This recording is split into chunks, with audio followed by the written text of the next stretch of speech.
주시옵소서. 특별히 말씀 듣기 원합니다. 이 말씀 들을 때 깨닫는 은혜와 순종의 믿음을 더하여 주시옵소서. 이번 말씀 우리 주 예수 그리스도의 이름으로 기도합니다. 아멘.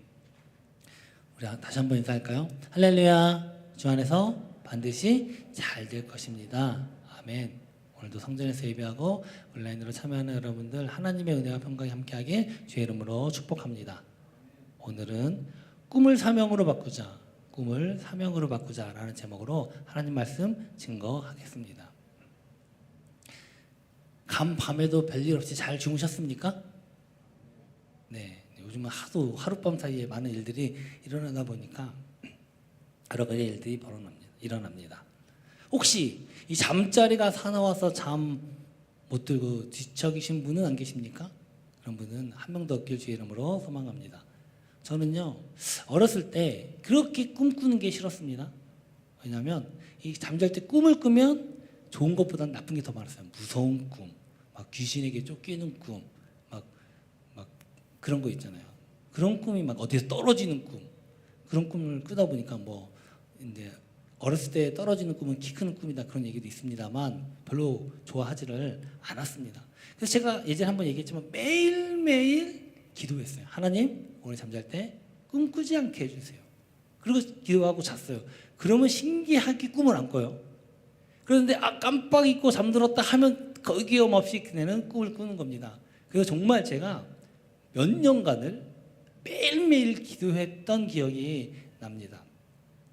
우리가 좋은 꿈은요, 길몽이라고 합니다. 혹은 돼지꿈이라고 이야기도 하죠. 뭔가 좋은 일이 일어날 것 같고 기분이 좋고 막 기대감을 갖게 합니다. 근데 막상 또 이게 아무 일도 안 일어나잖아요. 야, 그거 개꿈이야. 또 개꿈이라고 이야기하기도 하죠. 또 반대로 악몽도 있고요. 또 흉몽이라는 게 있습니다. 뭔가 불길한 예감이 드는 꿈인 것이죠. 그럴 때는 야, 뭔지 오늘 뭔가 일진이 안 좋은 것 같다. 조심하자. 뭐 이런 느낌이 나기도 합니다. 그리고 별일 없으면 야, 다행이구나. 이렇게 한숨을 내쉬기도 합니다. 어떤 사람이 꿈을 꿨습니다. 근데 커다란 꿈에 이 커다란 7이라는 숫자가 성큼 다가오는 것이었습니다. 약간 소리가 울리네요. 네.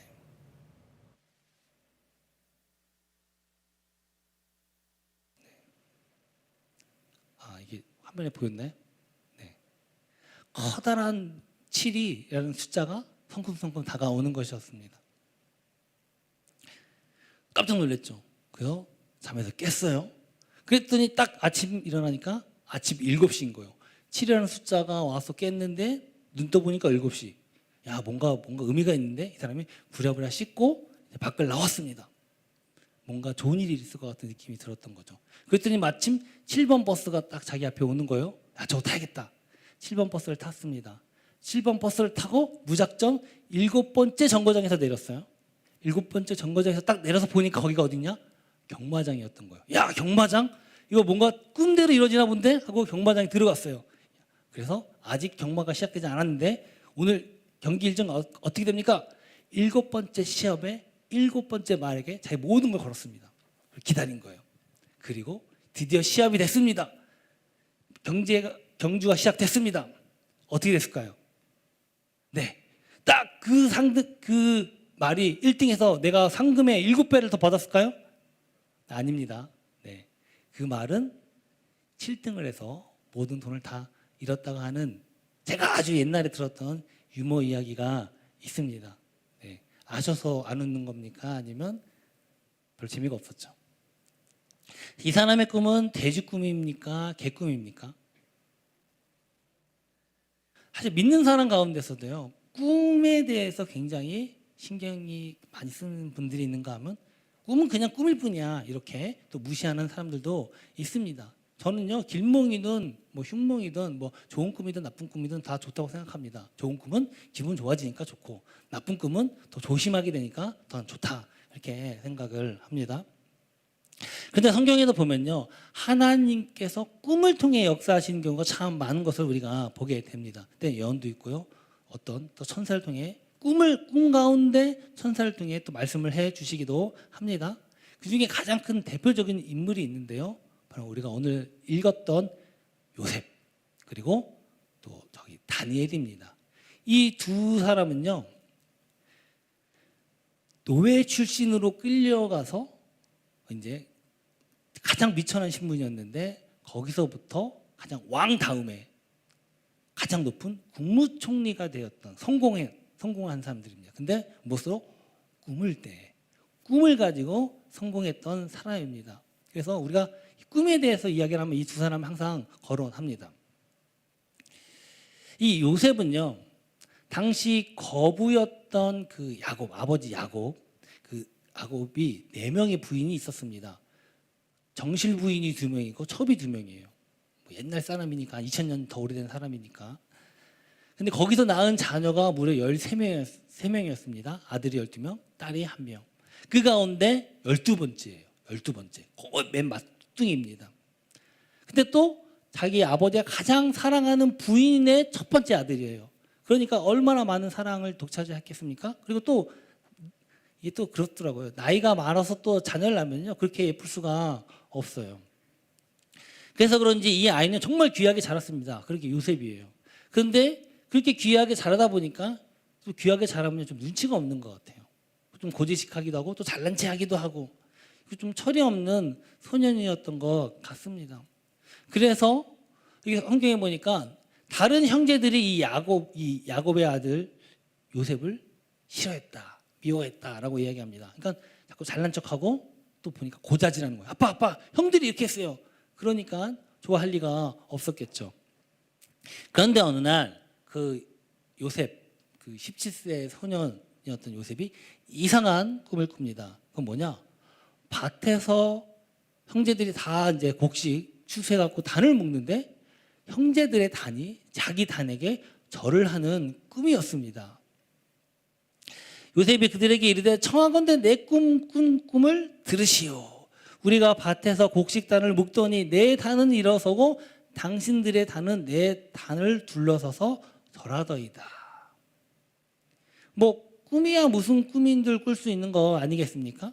뭐 기분 좋은 꿈도 있고 무서운 꿈, 행복한 꿈, 도망가는 꿈, 또 귀신 꿈, 또 우리 청소년 시기는요 야한 꿈도 꿉니다. 나쁜 거 아니에요. 건강하다는 증거입니다. 뭐 꿈이 얼마든지 꿀 수 있겠죠. 근데 하지만 꿈이라고 한들 그것이 실제로 이야기를 할 때 꼭 기분 좋은 것만 아니지 않습니까? 그러니까 형들이 듣기에 아무리 꿈이라고 한들 결코 기분이 좋을 리가 없었던 겁니다.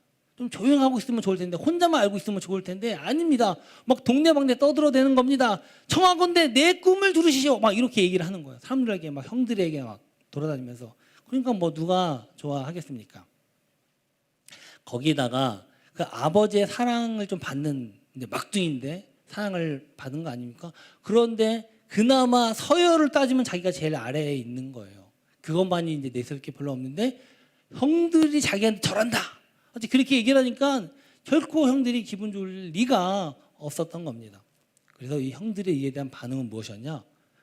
냉소적이었어요. 야, 아무리 끈끈다고 네가 우리의 왕이 되겠냐? 우리의 단이 네 단에게 절한다고 우리가 네에게 절하고 네가 우리의 왕이 되겠냐? 우리보다 높아지겠냐? 절대로 그럴 리가 없다는 겁니다. 사실 그렇지 않습니까? 이게 아무리 국가적으로도 높아도 사실은 가족 안에서는 가족 소리 더 위에요. 대통령이 나도 형을 대통령이 무시할 수 있습니까? 무시 못하죠. 어떻게 해서도 가족 간의 서열은요, 어떻게 보면 영원히 바뀔 수 없는 거예요. 그러니까 야, 네가 아무리 왕이 된다, 왕이 될 리도 없겠지만 그럴 리가 절대 없다. 그렇게 이야기를 했던 것입니다. 그러면서 그 말 때문에 더 이 형들은 야곱을 미워했다. 그러니까 어찌 보면 당연한 것입니다. 근데 한 번으로 끝나지 않았다는 겁니다. 또 다른 꿈을 꿨어요. 근데 이번째는요, 이 첫 번째 꾼 꿈보다 더 심했습니다. 그러면 이번에는요, 부모님까지 거기에 등장을 했습니다. 우리 창세기 37장 9절 한번 읽어보겠습니다. 요셉이 다시 꿈을 꾸고 그의 형들에게 말하여 이르되 내가 또 꿈을 꾼즉 해와 달과 11별이 내게 절하더이다 하니라. 이건요, 누가 봐도 해, 달, 11별 다 자기 부모님과 형들을 의미하는 겁니다. 그러니까 이번에는요, 아버지도 처음에는 가만히 있다가 야, 이거 좀 지나친 것 같다 라고 하면서 직접 나무랍니다. 창세기 17장 10절에 보니까 그가 그의 꿈을 아버지와 그 형들에게 말하며 아버지가 그를 꾸짖고 그에게 이르되 네가 꾼 꿈이 무엇이냐? 나와 내 어머니와 내 형들이 참으로 가서 땅에 엎드려 내게 절하겠느냐? 야, 그 말도 안 된다는 거죠. 얼토당토 안 타는 겁니다. 자, 여기까지 봤을 때 이 요셉의 꿈은 돼지 꿈입니까? 개 꿈입니까? 분명히 요셉에게는 돼지 꿈, 좋은 기분 좋은 꿈일 수 있습니다. 그러나 다른 사람들이 볼 때는 말도 안 되는 거예요. 있을 수가 없는 겁니다. 개 꿈이죠, 개 꿈. 결코 이루어질 수 없다는 겁니다. 여기서 꿈 얘기는 여기로 끝나면 되는데 문제는요, 이 형들이 이 요셉을 극도로 미워하기 시작했다는 것입니다. 더 미워했다. 아버지도 볼 때는 정말 볼품없는 개꿈이었던 것입니다. 문제는요, 이 황당하게 말도 안 되는 개꿈이 결코 현실 속에서는 이루어질 수 없는 이 꿈이 바로 하나님께서 주신 꿈이라는 겁니다. 할렐루야. 우리 사랑하는 성도 여러분, 사람의 꿈은요 헛된 거예요. 없어진 거예요. 허망할 수도 있습니다. 그러나 결코 하나님이 주신 꿈은요 헛되지 않다는 것입니다. 자, 그렇다면 하나님께서 이런 남들이 볼 때는 말도 안 되는 것 같은 이 꿈을 꾸게 하는 이유가 무엇일까요? 사실 요셉이 이 꿈을 꿔서 잘 될 것처럼 보였지만 실제로 현실은 그랬느냐? 정반대였습니다. 진짜 오히려 시궁창과 같은 현실이었다는 것입니다. 이 꿈을 꾼 이후로, 이걸 말한 이후로 형들은요 그때부터 요셉을 극도로 미워하기 시작합니다. 얼마큼 미워했냐? 죽일 정도로, 죽이고 싶은 마음이 들 정도로 미워했다는 거예요. 이 꿈 때문에. 그래서 결국은요 형들이 이 요셉을 죽이려고 합니다. 작전을 짜서 아버지께는 동물에게 가다가 습격당해서 죽었습니다. 이게 거짓말치고. 그러다가 차마 다른 형이 말려서 죽이진 않고 어떻게 합니까? 애굽의 노예로 팔려가게 되는 겁니다. 그러니까 부자 아버지 집에서 막내로 귀하게 자라다가 어떻게 돼요? 이 꿈 때문에 오히려 나락으로 떨어진 거예요. 나락도 그런 나락이 없어요. 노예 애굽으로 외국에 팔려갔어요. 다시는 돌아올 수 없고 있을 수 없는 더 최악의 경우. 이건요 돼지꿈이 아니라 개꿈 중에 개꿈이 없는 겁니다. 그렇게 되어버린 것입니다. 정말 거기서 끔찍한 노예 생활이 시작되었던 것입니다. 그러고 보면 얼마나 꿈이라는 게 부질없고 헛된 겁니까? 별 의미 없는 겁니다. 형제들에게 나에게 절을 하고 부모님이 나에게 절하고 내가 왕이 된다 한들 꿈이에요. 무슨 의미가 있습니까? 아무런 의미가 없죠. 현실은 시궁창이에요. 현실은 노예예요. 그것도 저 외국에 팔려간, 저기 자기의 그 고향으로 돌아갈 수 없는 저 먼 곳으로 팔려간 노예였다는 것입니다. 우리 사랑하는 성도 여러분, 혹시 이 중에 내가 꿈을 갖고 있었는데 내가 가지고 있는 현실은, 내 꿈과 현실은 왜 이렇게 차이가 큰가? 왜 나는 이 모양인가? 내가 있는 곳은 이 모양인가? 혹시 이렇게 생각하시는 우리 사람들 있습니까? 특히 우리 사춘기 청소년들이 이곳에 있을 텐데, 저도 참 그때 그런 생각을 많이 했습니다. 요셉은요, 이 절망적인 상황 가운데서 그가 그때 가졌던, 하나님께 주셨던 그 꿈을요 완전히 잊어버립니다. 현실이 그렇잖아요. 기억하겠습니까? 지금 자기는요 매 맞고 두들겨 맞고 노예로 일하는 겁니다. 평생 일해도 돈 하나 못 받아요. 그냥 죽이면 죽이는 그런 노예가 된 것입니다. 거기서 열심히 일을 하고 또 최선을 다해 섬겼습니다. 주인을 섬겼어요. 돌아왔던 결과는요 더 안 좋아져요.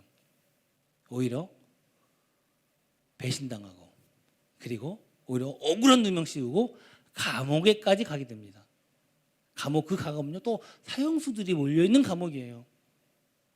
얼마나 안 좋습니까? 꿈과는 반대 상황으로 점점 가고 있는 것입니다. 그러나 그 가운데서 하나님이 동행하시면, 하나님께서 함께 하시면 그 모든 어려운 상황도 이겨낼 줄 믿습니다. 자세한 이야기는 성경 보시고, 우리 친구들은 이집트 왕자 보시면 나옵니다. 네. 나중에 또 그 자세한 이야기를 할 때가 있겠죠. 그리고요 놀랍게도 하나님이 역사하셔서 이 노예 출신 감옥에 갇힌 요셉이요 이 꿈의 해석으로 왕의 꿈을 해석해주고 국무총리가 됩니다. 할렐루야. 할렐루야. 네. 국무총리가 됩니다. 그러나 국무총리가 된 요셉에게도 그 꿈은 어땠습니까? 자기가 어렸을 때 꾸었던 그 꿈, 여전히 그 꿈은 잊어버린 지 오래해요. 개꿈에 지나지 않았다는 겁니다. 자기가 국무총리가 됐을 때도, 세계 그 이집트, 애굽을 호령하던 때에도 그 꿈은요 완전히 잊혀졌어요. 그런데 언제 자신을 죽이려 했던 그 형들이 자신의 앞에, 국무총리가 된 자신 앞에 절을 하며 엎드려 있을 때 요셉은요 자기가 꾼 꿈을 기억했더라. 창세기 42장 8절에서 9절입니다. 함께 읽어볼까요? 요셉은 그의 형들을 알아보았으나 그들은 요셉을 알아보지 못하더라. 요셉이 그들에 대하여 꾼 꿈을 생각하고 무려 20년이 지났어요. 야, 내가 정말 주룩뚱 해갖고 여기까지 와갖고 이제 성공한 겁니다. 누가 봐도 성공한 거 아닙니까? 여기 왔는데 원수는 외나무 다리에서 만난다고 누가 나타난 겁니까? 자기를 죽이려 하고 자기를 팔았던 형들이 지금 자기 앞에 조아리고 있는 것입니다.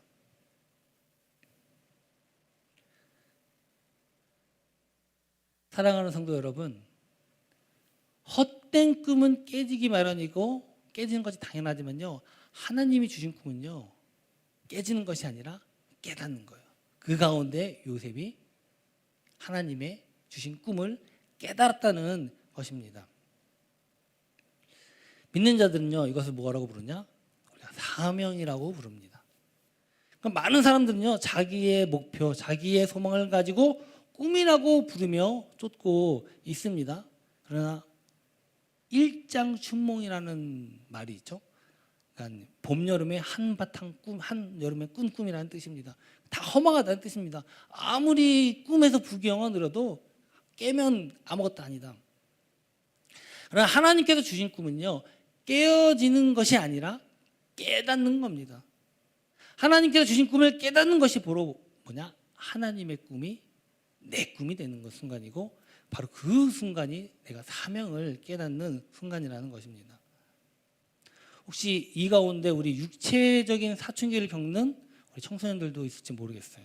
혹은 또 정신적인 사춘기를 겪으며 방황하는 우리 청년들도 있을지 모르겠습니다. 혹은 영적인 사춘기를 겪고 있는 방황하는 장년들도 있을지 모르겠습니다. 저는요 이 사춘기를 뭐라고 생각하느냐,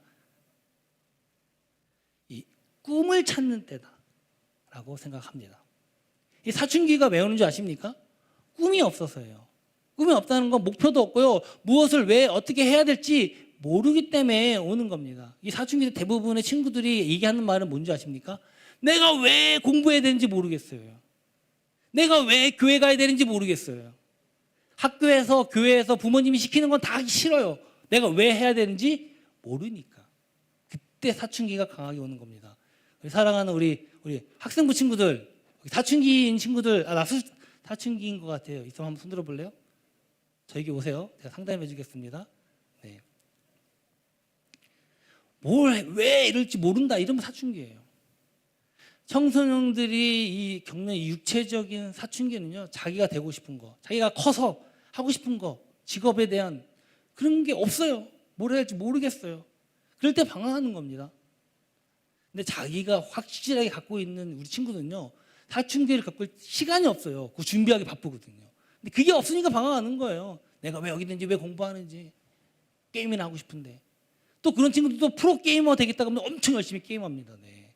근데 그게 헛된 꿈이구나 나중에 알게 되긴 하겠지만, 또 그런가 하면 이 정신적인 사춘기를 겪는 청년들도 있을지 모르겠어요. 내 인생에 있어서 나의 존재, 내 의미, 열심히 공부하고 대학 가서 뭔가 직업을 갖는 것 같은데 막상 허무하죠. 결혼도 필요 없고 애도 필요 없고, 역시 인생의 목적 아직 못 찾은 겁니다. 그럼 역시 저는 그것도 정신적 사춘기다, 그렇게 생각합니다. 그런가 하면 또 이 영적인 사춘기가 있어요. 내가 왜 교회 다니는지 모르겠고, 나는 다 어느 정도 적당히 잘 살고 누릴 거 누리고 있는데, 그리고 하나님 은혜로 복을 받은 것 같은데도 내가 왜 예배 드리는지, 하나님이 있는지 없는지 모르겠고, 이건요 영적인 사춘기예요. 내가 왜 예배하는지 모르겠어요. 뭐 하나님 주신 은혜 같은데 기쁨이 없어요. 저는 이 영적인 사춘기는 뭐냐? 바로 꿈을 찾기 위한 거라고 생각합니다. 아직 꿈이 없으니까 이 꿈을 찾는 겁니다. 그 꿈을 찾기 위한 귀한 시간이다. 저는 그렇게 생각을 합니다. 그런 의미에서 이 요셉은요, 영적으로는요, 국무총리가 되었지만, 그리고 전 세계를 호령하고 막 모든 곡식들을 불러 막 곡식을 짓고 이 이집트라는 거대 제국을 경영하는 국무총리지만 진짜로는 아직 영적으로는 사춘기였던 거예요. 왜냐? 왜 내가 애굽 땅의 노예로 이 땅에 팔려와서 여기서 무엇을 해야 되는지 잘 모르는 거예요. 그 의미를 깊은 건 모르는 겁니다. 아, 하나님이 인도하셨으니까 내가 여기서 그냥 주어진 일을 열심히 하면 되겠지. 아직 몰랐어요. 근데 언제 깨닫습니까?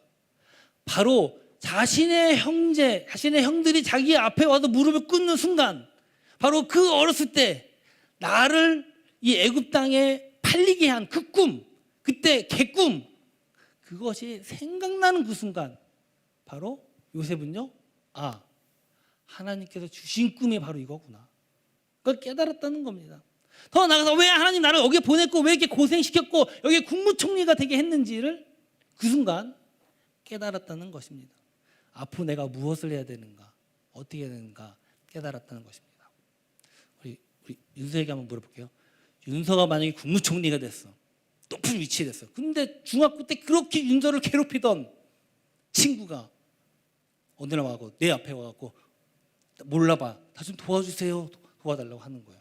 그때 윤서 어떻게 하겠어요?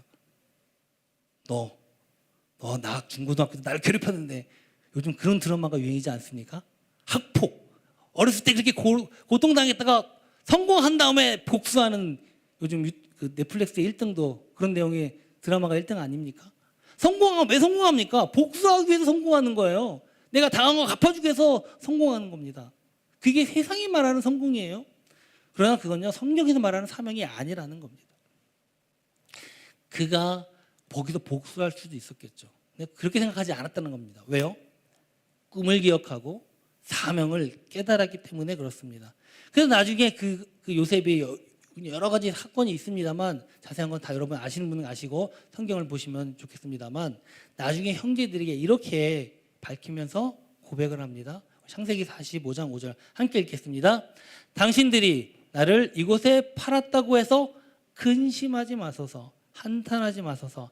하나님이 생명을 구원하시려고 나를 당신들보다 먼저 보내셨나이다. 사명을 깨닫지 않고 그 꿈을 깨닫지 못하면 절대 이렇게 말할 수 없어요. 복수해야죠. 내 밑에서 부리게 해야죠. 너 나한테 그렇게 했잖아. 당한 만큼 갚아주겠어. 내 발 밑에서 내 발 닦아. 할 수 있잖아요. 그렇게 하지 않았다는 겁니다. 오히려 위로를 해요. 한탄하지 말래요. 걱정하지 말래요. 당신이 보낸 거, 당신이 한 거 아니라는 겁니다. 하나님이 했다는 겁니다. 요셉은요, 형들에게 복수를 생각하지 않고 다 용서할 수 있었던 건요, 하나님의 꿈, 생명 구원이라는 사명을 깨달았기 때문에 그래요. 그러니까 맨날 드라마에 나오는 그 내용 너무 보고 대리만족 너무 느끼지 마십시오. 물론 어려움 당하고 학교 폭력 심각한 문제인 건 맞습니다. 그러나 믿는 자가 우리가 복수를 위해 꿈을 꾸고 복수를 위해 성공하는 것은 아니라는 겁니다. 우리는요, 원수를 갖기 위해 꿈을 이루는 것이 아니라 사명을 이루기 위해서는요, 원수도 용서하고 사랑할 수 있는 것입니다. 그런데 그 오래전 요셉이 꾼 꿈, 요셉도 까맣게 잊어버렸던 그 꿈, 그 당시에 이것을 특별히 생각했던 사람이 있어요. 그럼 바로 누구냐? 아버지 야곱입니다. 우리 창세기 17장 우리 11절 한번 보겠습니다. 그의 형들은 시기하되 그의 아버지는 그의 말을 간직해 두었더라. 좀 웃기죠? 분명히 아버지도 야 말도 안 되는 거야 하면서 나무랬단 말이에요. 그런데 간직했다라고 이야기를 합니다.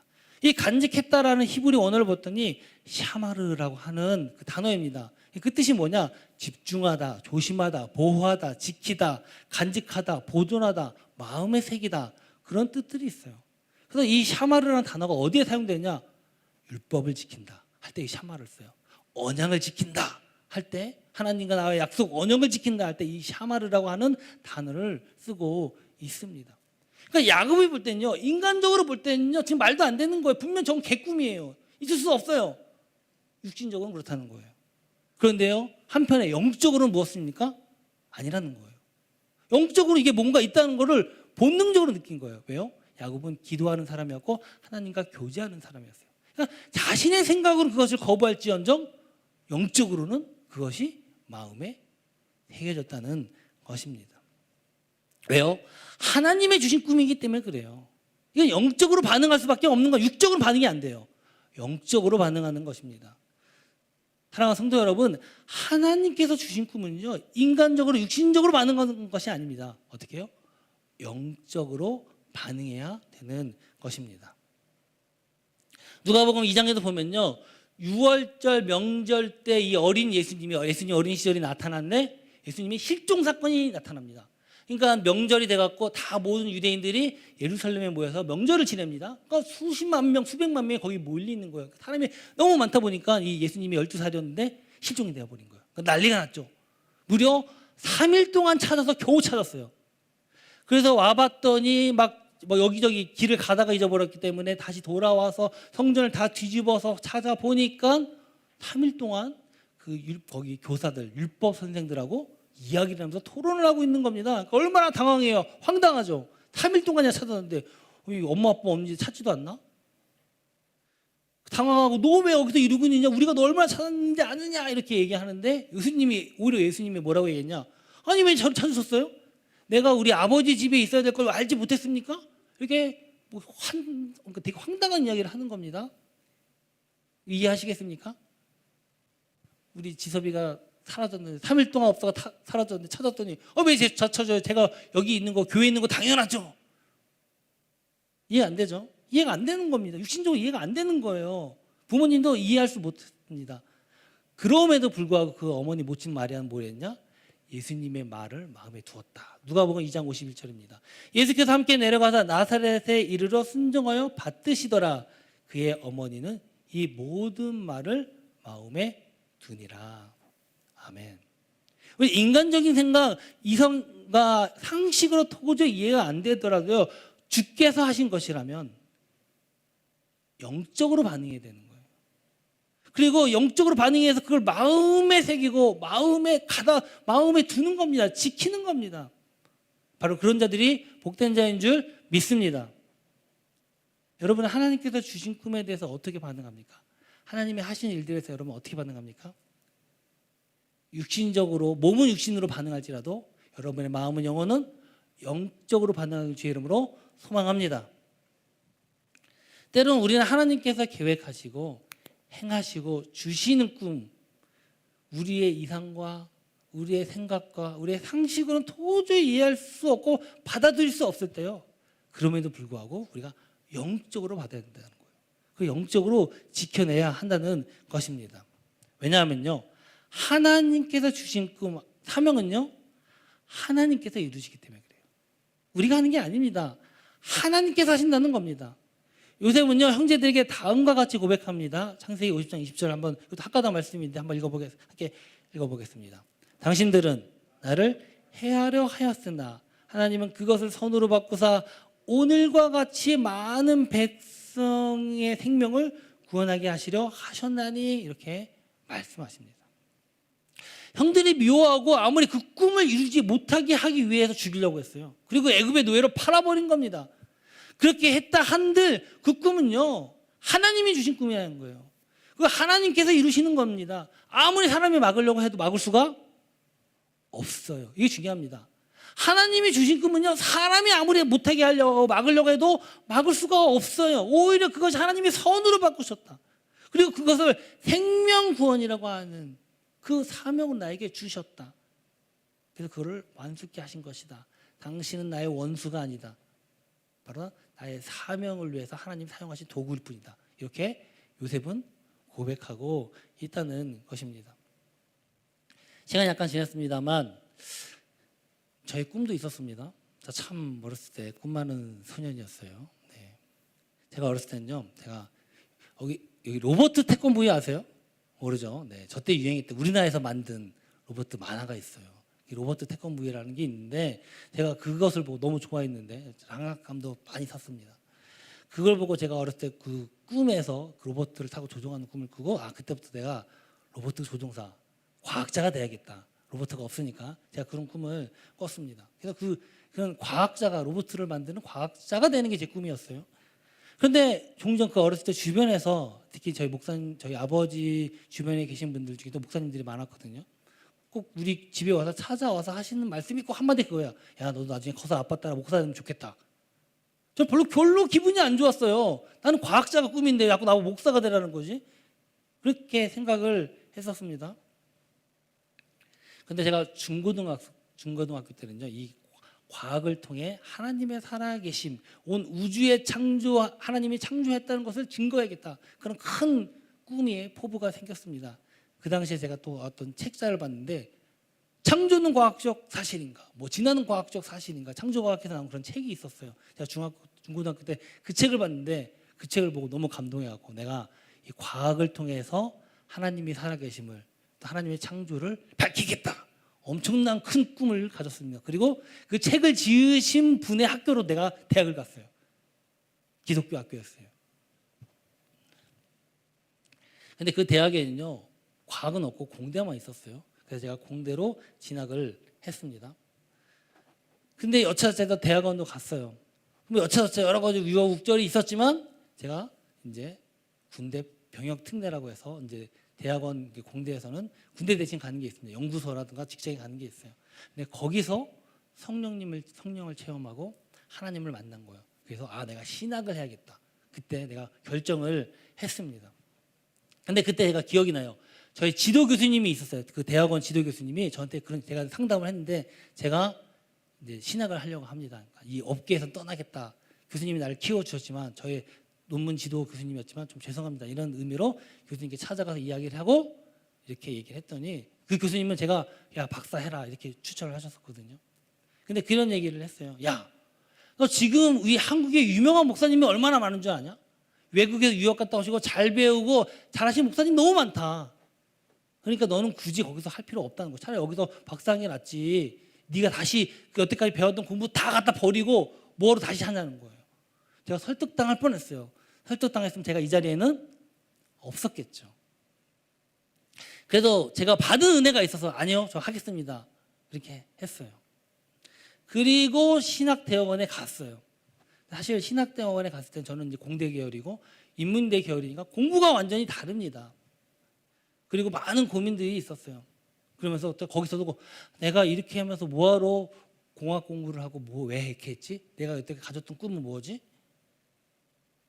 그렇게 했지만 사역하랴, 결혼하고 아기 낳고 아기가 좀 줄줄이 나왔다 보니까 그런 거 생각할 시간이 없는 거죠. 막 살느라고 바쁘다 보니까 다 잊어버렸어요. 완전히 잊어버렸어요, 저도. 그러다 정말 우연치 않게 코로나 기간 작년에 아주 우연타는 말은 참 기독교적으로 안 맞습니다. 하나님의 계획하심이 있었겠죠. 제가 대학원에 가게 됩니다. 바로 박사과정으로 대학원 신학교 박사과정에 가게 됐어요. 제가 거기서 깨달았어요. 거기서 내가 왜 공대를 갔으며 내가 왜 과학 공부를 해야 되는지를 알게 됐어요. 요즘은요, 이 젊은 사람들이 교회를 많이 떠나요. 목사님의 아들도 떠나고요, 장로님의 아들도 교회를 떠나요. 근데 그 왜 떠나는 이유 중에 여러 가지가 있겠지만 믿는 자들이 떠나는 이유가 여러 가지가 있는데 그중에 또 하나가 무엇이냐? 과학과 신학이 안 맞다는 거예요. 그러니까 자기 자체는 그러니까 믿음이 있는 사람이에요. 그리고 나는 또 상식이 있는 사람이에요. 근데 교회에서 얘기하는 것과 세상에서 얘기하는 과학적 학문이 너무 다르다는 거예요. 교회에서 너무 과학을 무시한다는 거죠. 근데 과학이 없이 세상이 돌아갑니까? 저희가 전자공학을 했는데 이 컴퓨터, 그 세상 도깨비 같은 이야기입니다. 그러나 현실이 되고 있어요.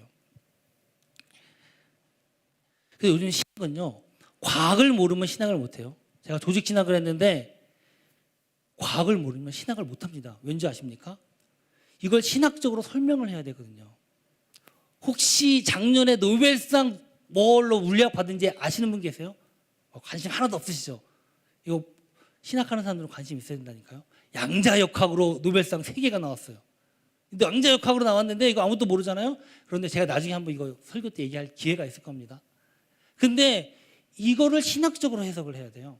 왜냐하면 이거 양자역학은요, 단순히 물리학이 아니라 세계관이고 철학이고 신학이에요. 수많은 이야기가 나옵니다. 근데 하나님 성경만 보고 그거는 해석이 안 되는 거예요. 근데 양자역학이 말도 안 되는 거짓말이냐? 아니에요. 양자 컴퓨터가 나오고 그것이 개발되고 있는 상태예요. 있는 기술이에요. 근데 그걸 모를 수가 없다는 거죠. 그래서 제가 신학을 공부하고 박사과정 받고 하면서 오히려 사람들이 저를 부러워하더라고요. 아, 공대 나와서 과학해서 이거 하니까 정말 부럽겠습니다. 그 얘기를 저한테 하더라고요. 제가 깜짝 놀랐습니다. 제가 이제 뭐 논문도 준비하고 있는데 나중에 저희 교회에서도 세계관 과학적인 이야기 많이 다루고 또 공부 프로그램이 생길 것입니다. 그래서 제가 그때 새로운 꿈이 생겼어요. 기독교 세계관 연구소를 설립하는 거. 미래 세대를 위한 기독교 세계관 연구소. 여러분 이것을 위해 많은 기도와 후원을 부탁드리겠습니다. 제가 지금 와서 깨달은 게 뭔지 아십니까? 우리 여기 학생들 있으면 좀 잘 들으시면 좋겠습니다. 지금 공부하고 있는 거, 지금 경험하고 있는 거 하나도 쓸데없는 게 없다는 겁니다. 아멘이 없네요. 지금 공부하고 있는 거 하나도 쓸데없이 않다는 겁니다. 할렐루야. 네, 반드시 하나님께서 그거 사용하세요. 이용하신다니까. 지금은 내가 이거 왜 공부해야 돼? 내가 이거 왜 해야 돼? 이거 왜 여기서 이루고 있지? 하나님이 주신 꿈을 갖고 사명을 갖고 있는 사람은요 다 버릴 게 없어요. 하나님이 반드시 사용한다는 것입니다. 심지어는요 자기가 배설물과 같이 여겼다고 하는 사도 바울의 그 학문도 하나님 사용하셨어요. 그래서 신약에서 가장 성경을 많이 기록한 사람이 누굽니까? 바울이에요. 바울. 절대로 버릴 것이 없다는 겁니다. 혹시 이 가운데 도대체 내가 왜 공부해야 되는지 모르겠어, 내가 왜 일을 해야 되는지 모르겠어, 도대체 내가 여기서 뭐 하고 있는 거야, 이렇게 고민하고 방황하는 사춘기를 갖고 있는 분이라면 여러분 기도하십시오. 여러분 내 꿈이 무엇인지, 하나님이 나에게 주신 꿈이 무엇인지, 내 영적인 꿈이 무엇인지 그것을 여러분이 기도하고 구하는 시간이 되길 주의 이름으로 소망합니다. 하나님이 계획하심이 있고 하나님이 그 계획하신 가운데 우리를 부르셨다면요 하나님은 반드시 우리를 통해 그 꿈을 이루시기 때문에 그렇습니다. 사랑하는 성도 여러분, 우리 학생 친구들 포기하지 마십시오.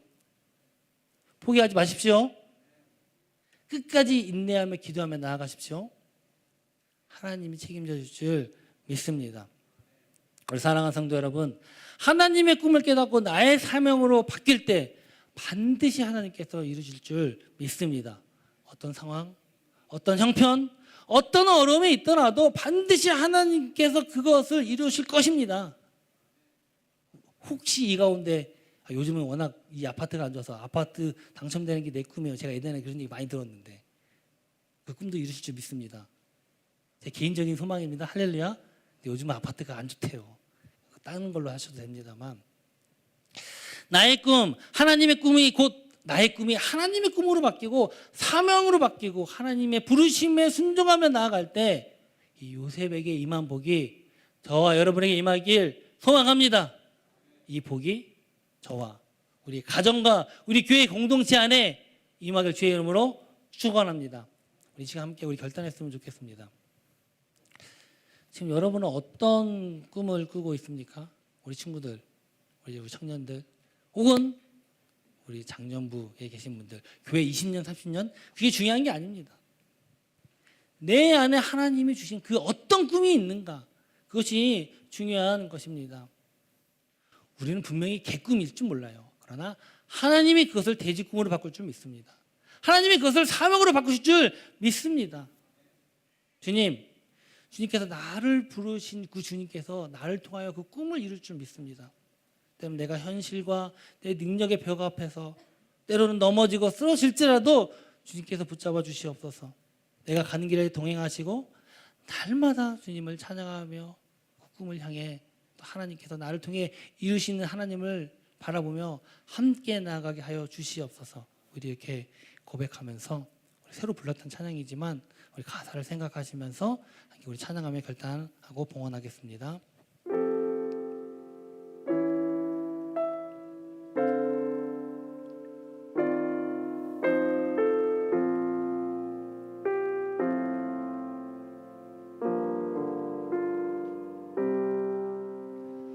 나를 부르신 주가 이루어주시네.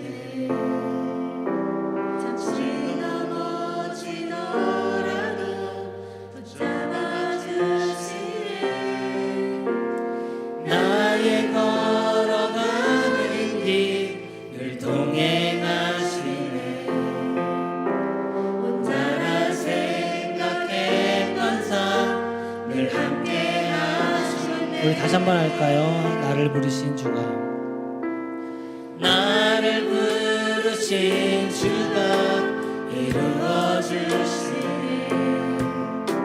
잠시 넘어지더라도 붙잡아 주시네. 나의 걸어가는 길을 동행하시네. 혼자라 생각했던 삶을 함께하시네. 한 번만 더 고백하겠습니다. 나를 부르신 주가, 나를 부르신 주가 이루어 주시네. 잠시 넘어지더라도 붙잡아 주시네. 나의 걸어가는 길을 동행하시네. 혼자라 생각했던 삶을 함께 하셨네. 나 찬양해, 나 찬양해. 언제나 어디서나 부르신 그 뜻대로 나를 지으신 주의 뜻대로 나 찬양해. 영원토록 노래하네. 나를 부르신 대로 주를 찬양하며 살아가. 나 찬양해, 나 찬양해. 언제나 어디서나 부르신 그 뜻대로 나를 지으신 주의 뜻대로 나 찬양해. 영원토록 노래하네. 나를 부르신 대로 주를 찬양하며 살아가. 한 번만 더 할까요? 나를 부르신 주가, 나를 부르신 주가 이루어 주시네. 잠시 넘어지더라도 붙잡아 주시네. 나의 걸어가는 길을 동행하시네. 혼자라 생각했던 삶을 함께 하셨네. 아멘. 나 찬양해, 나 찬양해. 언제나 어디서나 부르신 그 뜻대로 나를 지으신 주의 뜻대로 나 찬양해. 영원토록 노래하네. 나를 부르신 대로 주를 찬양하며 살아. 우리 한번 더 찬양합니다. 나 찬양해, 나 찬양해. 언제나 어디서나 부르신 그 뜻대로 나를 지으신 주의 뜻대로 나 찬양해. 영원토록 노래하네. 나를 부르신 대로 주를 찬양하며 살아가. 우리 시간 함께 한번 통성으로 기도했으면 좋겠습니다. 주님께서 나를 부르셨고 주님께서 반드시 나를 부르신 대로 이루실 줄 믿습니다. 하나님의 꿈이 나의 꿈이 되게 하시고 나의 꿈이 하나님의 사명이 되어서 내가 하나님께서 나를 통하여 그 사명을 이루게 하여 주시옵소서. 아직도 꿈이 없어서 방황하는 우리 친구들 있습니까? 청년들 있습니까? 영적으로 방황하는 우리 어른들이 계십니까? 주님께서 우리를 붙잡아 주시고 하나님께서 책임져 주시고 사명 주시고 소망 주시고 꿈을 주셔서 그 꿈을 우리 통해 이루게 하여 주시옵소서. 나를 통해서 우리 교회 가운데, 가정 가운데, 이 나라 가운데 그 꿈을 이루게 하여 주시옵소서. 그에게 고백하면서 주여 한번 부르짖고 기도하겠습니다. 주여, 할렐루야. 고마우신 아버지 하나님, 정말 주님께서 우리를 부르셨고 주님께서 우리에게 꿈을 주셨습니다. 우리에게 소망을 주시고 사명을 주셨으니 주님께서 우리를 책임져 주시고 그걸 이룰 줄 믿습니다. 주님, 우리를 붙잡아 주셔서 때는 우리가 넘어지고 쓰러지고 쓰러지고 자빠질지라도 하나님이 인도하시고 하나님의 역사하시고 우리를 일으켜 세워 주시옵소서. 우리 학생들을 붙잡아 주시고 우리 청년들을 붙잡아 주시고 우리 장년들을 붙잡아 주시고 나의 꿈이 하나님의 꿈이 되고 하나님의 비전이 되어서 내가 그것을 하나님의 정말 놀라우신 꿈을 이루는 요셉과 같은 복이 우리에게 임하게 하여 주시옵소서. 주님 붙잡아 주시옵소서. 주님 역사하여 주시옵소서. 주님 감사합니다. 주님 정말 주님 우리를 부르신 주님께서 우리를 이루실 줄 믿습니다. 내가 어렸을 때 가졌던 그 꿈, 지금 내가 무슨 꿈이 내가 무엇인지 모르고 방황하는 우리 친구들 있습니까? 내가 과연 무엇을 해야 되는지 왜 살아야 되는지 모르는 우리 청년들이 있습니까? 내가 하나님 앞에 나와서 예배해도 은혜가 없고 내가 왜 하나님께 예배하는지 모르겠고 주어진 상황 가운데서 그냥 사는 그런 분들이 계시다면 이 시간 하나님의 꿈을 우리에게 주어 주시옵소서. 내가 어렸을 때 가졌던 하나님이 나를 통해 주셨던 그 꿈을 다시 한번 기억하게 하시고 요셉이 그 형들이 자기 앞에서 절할 때 하나님이 주셔서 그 꿈을 기억하고 그 소명을 그 사명을 기억해냈던 것처럼 주님 우리가 잃어버렸던 꿈을 다시 한번 회복하기 원합니다. 우리에게 사명을 주시옵소서. 그 꿈을 회복시켜 주시옵소서. 우리 교회가 우리 학생들이 우리 친구들이 우리 청년들이 우리 장년들이 주님 앞에서 어린아이와 같은 마음으로 기쁜 마음으로 주님 앞에 나아가며 나의 꿈을 하나님의 꿈으로 하나님의 사명으로 우리가 바꾸고 하나님께 나아가게 하여 주시옵소서. 때는 넘어집니다. 쓰러집니다. 성경에 보니까 자빠진다라고 표현합니다. 그 자빠질 때 하나님이 우리를 지켜주시고 인도하여 주시고 책임져 주시고 역사하여 주시옵소서. 나를 부르신 주님께서 나를 책임져 주시고 나를 통해 이루실 줄 믿습니다. 이 믿음으로 나아갑니다. 우리 동아교회를 40년 전에 우리를 이곳에 세우게 하시고 지금까지 인도하셨습니다. 분명히 하나님은 우리를 향한 꿈이 있으십니다. 그 꿈을 다시 한번 우리가 발견하게 하여 주시옵소서. 주님 연약합니다. 부족합니다. 하지만 그런 자들을 세우시는 주님을 믿습니다. 주님 우리를 인도하여 주실 줄 믿습니다. 주님께서 주신 은혜가 너무나도 감사하여 이 시간 주 앞에 예물을 드립니다. 11조 감사헌금, 선교헌금, 추저헌금, 후제헌금 1,000번째 그의 모든 기타 드려진 예물 주님 아시죠? 이 마음 주님께서 보시고 받아주시옵소서. 지금은 우리 주 예수 그리스도의 은혜와 하나님의 사랑과 성령의 교통하심이 나의 꿈을 주의 사명, 주의 꿈으로 바꾸고 나를 부르신 주께서 모든 것을 이루실 줄 믿습니다. 그렇게 믿으며 결단하며 나아가는 이곳에 예배하는 모든 성도들과 영성으로 참여하는 모든 이들 가운데 지금으로부터 영원히 함께 있을지어다. 아멘.